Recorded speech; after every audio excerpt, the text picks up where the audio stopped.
स्वागत करते फिर से। प्रश्नावली 1.1 का भाग 2 है ये वीडियो। इसका भाग 1 मैंने बनाया था, उसमें बेसिक नियम बताता कि क्या क्या आपको संबंध एवं फलन में पढ़ना है। यहाँ पे मैं भाग 2 में चौथे क्वेश्चन से स्टार्ट कर रहा हूँ, क्योंकि इसके पहले वाले भाग में मैंने इसके पहले क्वेश्चन को बताया था और बेसिक नियम भी बताया था।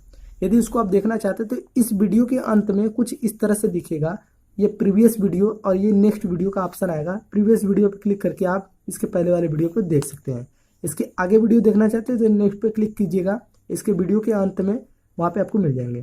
चलिए शुरू करते हैं क्वेश्चन नंबर 4 पे। सिद्ध कीजिए कि आर में आर बराबर ए बी संबंध दिया है ए लेस देन और इक्वल टू बी, दोनों दिया है ए लेस देन और इक्वल टू बी द्वारा परिभाषित संबंध आर स्वतुल्य तथा संक्रमक है किंतु सममित नहीं है। तो ये हमें क्या करना है, सिद्ध करना है। तो चलिए हम इसको सिद्ध करते हैं। तो देखिए आर इक्वल टू वास्तविक संख्याओं का समुच्चय दिया गया, पहले से आर गया वास्तविक संख्याओं का समुच्चय वो दिया गया है, लिख लेते हैं वास्तविक संख्याओं का समुच्चय। ठीक है, ये चीजें। और उसमें संबंध हमें क्या दिया है, आर के लिए ए बी, और ये संबंध है ए और इक्वल टू बी, ए और इक्वल टू बी, ये हमें इसके संबंध दिए गए हैं। लेकिन अब पहले स्थिति में हम क्या बताना है कि स्वतुल्य है या नहीं, दूसरे स्थिति में, तीसरे स्थिति में, इन तीनों स्थिति को देखकर हमें क्या सिद्ध करना है, संबंध आर स्वतुल्य तथा संक्रमक है किंतु सममित नहीं है। मतलब स्वतुल्य है और स्वतुल्य के साथ साथ संक्रमक, ये दोनों है लेकिन सममित नहीं, ये हमें सिद्ध करना है इसमें। तो चलिए हम इसको सिद्ध करते हैं। तो पहले नंबर पे आर स्वतुल्य होगा, आर स्वतुल्य है। अब ये क्यों है, देखिए क्योंकि a इज इक्वल टू अगर हम 1 रखते हैं तो यहाँ पे हमें a और इक्वल टू b के स्थान पे a 1 रखेंगे तो यहाँ पे और इक्वल टू मतलब बराबर लगभग है, तो हम इसको कह सकते हैं 1, इसलिए ये क्या है, स्वतुल्य है। अब आते हैं दूसरे नंबर पे। तो सममित ये क्यों नहीं होगा, हमें सिद्ध करना है कि सममित नहीं है, सिद्ध करना है। तो ये सममित नहीं है, आर सममित नहीं है। अब ये क्यों नहीं है, देखिए क्योंकि ए बी से क्या है, कम है, लगे कम है ना, लेस देन और इक्वल टू, ए बी से कम है लेकिन बी ए से कम नहीं होगा, कम नहीं होगा।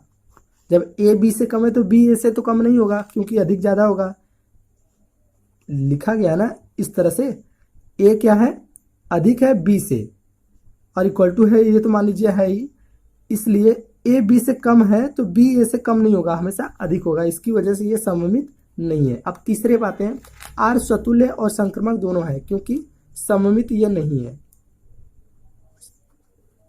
ये संक्रमक है। अब ये क्यों है, क्योंकि आर स्वतुल्य और संक्रमक है परंतु सममित नहीं है, इसकी वजह से ये संक्रमक है। अब आते हैं क्वेश्चन नंबर 5 पे। नेक्स्ट क्वेश्चन 5 में क्या लिखा है, जांच कीजिए कि आर में संबंध दिया है ए बी में ए लेस देन और इक्वल टू बी पावर 3 द्वारा परिभाषित संबंध स्वतुल्य सममित अथवा संक्रमक है। अब ये हमें क्या करना है, जांच करना है कि ये है या नहीं। तो चलिए देखिए, जो हमें दिया है आर का संबंध ए बी, संबंध दिया है ए लेस देन और इक्वल टू बी पावर 3, ये हमें दिया गया है, ले लिए। अब इसमें आर स्वतुल्य नहीं होगा, स्वतुल्य नहीं है। अब ये क्यों नहीं है, देखिए क्योंकि ए की वैल्यू अगर हम 1/2 रखते हैं तो बी की वैल्यू हमें क्या मिल जाएगी, बी क्यूब है, बी क्यूब है तो हमें मिल जाएगी 1/8 मिल जाएगी।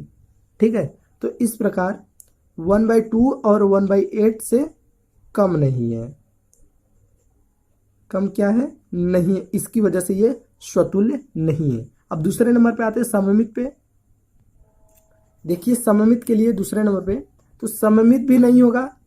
अब क्यों नहीं होगा, देखिए क्योंकि a लेस देन और इक्वल टू बी क्यूब, तो b a से या b a क्यूब से कम नहीं होगा, कम या बराबर दोनों कह सकते हैं, कम या बराबर दोनों नहीं होगा, इसकी वजह से ये सममित नहीं होगा। अब तीसरे नंबर पे आते हैं, तीसरे संक्रमक के लिए, तो संक्रमक भी नहीं होगा, आर संक्रमक नहीं है। अब ये क्यों नहीं है इसका भी कारण मैं बताता हूं। हमेशा ध्यान दीजिएगा, सममित, स्वतुल्य और संक्रमक ये तीनों है या नहीं, इसको मैंने कितनी बार बताया कि कैसे चेक करते हैं, तो बार बार मैं बता रहा हूं। अगर एक बार भी पकड़ लेते हैं तो सारे के सारे क्वेश्चन आप कर सकते हैं।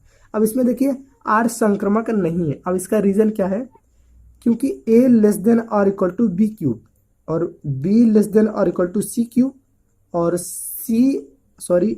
लेस देन और इक्वल टू सी क्यूब, ये होना जरूरी है। अगर ये चीजें रहता तो हमारा संक्रमक होता, लेकिन ये चीजें तो क्वेश्चन में नहीं है।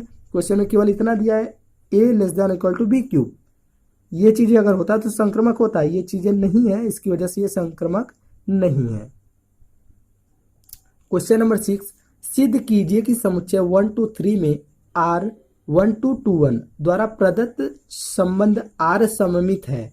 क्वेश्चन में पहले बोल दिया है संबंध क्या है, R सममित है, किंतु न तो स्वतुल्य न ही संक्रमक। मतलब हमें सिद्ध करना है, इसमें ये जो मान दिया है समुच्चय और R, इन दोनों में संबंध हमें ये करना है कि R सममित होगा, ये सिद्ध करना है, और स्वतुल्य और संक्रमक नहीं है, ये हमें सिद्ध करना है। तो देखिए 1 2 3 ये चीजें हमें दिया गया है यहाँ पे, ठीक है, इसको मैंने ले लिया। साथ में दिया है R संबंध के लिए 1 2 और 2 1, यह है संबंध के लिए। अब पहला चीज हमें निकालना है स्वतुल्य के लिए, तो स्वतुल्य, ये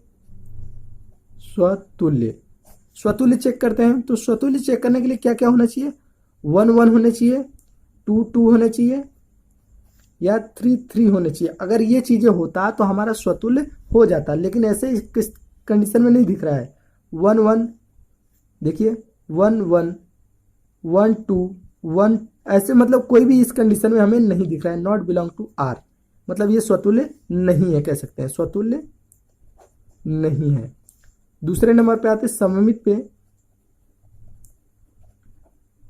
तो सममित के लिए चेक करते हैं। तो सममित के लिए क्या होना चाहिए, सममित के लिए होना चाहिए, सममित के लिए देखिए 1 2 2 1 है ना, 1 2 और 2 1, इसके विपरीत होना चाहिए। तो देखिए दिया है 1 2 2 1, ये चीजें हैं, ये बिलोंग टू R, मतलब ये सममित हमारा है। अगर यहाँ पे कोई और रहता, जैसे 2 3 रहता, तो ये दोनों मैच आपस में नहीं करता, इसलिए वो नहीं होता, लेकिन ये 1 2 2 1 है, मिल रहा है, इसलिए ये सममित है। तीसरे पे आते हैं संक्रमक पे।